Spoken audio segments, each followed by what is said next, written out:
جی السلام علیکم۔ ابھی ہم لائف لائن کے بارے میں پڑھ رہے تھے کہ اگر یہی لائف لائن جو ہے اس کا گھیرا تنگ ہو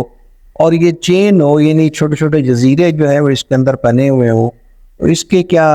میننگز ہیں؟ ایک تو یہ ہے کہ پہلے یہ ویک ہو، مطلب زیادہ لائف لائن طاقتور ہو، چین ٹائپ ہو، یا اس میں جزیرے اگر بنے ہوئے ہوں، تو یہ شو کرتا ہے ایسے فرق جس کی لائف لائن آپ دیکھ رہے ہیں اس میں یہ تینوں چیزیں ہوں، یہ ویک ہو، چین ہو اور آئی لینڈ ہو۔ ایک تو ان میں جس چیز کی کمی ہوتی ہے لیک آف لو ہوتا ہے، بیٹر اور وائٹلٹی نہیں ہوتی،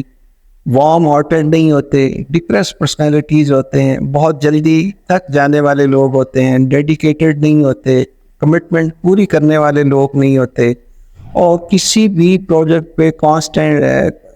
کنٹینیوسلی یا کانسٹنٹلی جو ہے یہ کام نہیں کر سکتے۔ ایون ہم یہ کہتے ہیں کہ ان کی میرڈ لائف میں مسائل اور پرابلم کا شکار ہوتی ہے، جن کی ابھی بھی میوچل انڈرسٹینڈنگ جو ہے اگر ان کی چین لائف لائن ہے تو ہم کہتے ہیں کہ یہ ایک طرح سے بورنگ کمپینین ہوتا ہے، میاں بیوی کے ریلیشن بھی ان کے کوئی اچھے نہیں ہوتے۔ اسی لائف لائن کے نیچے ہم کہتے ہیں اینڈ کے اوپر اگر کوئی جزیرہ یا اس طرح کی نیگیٹو فارمیشن بن جائے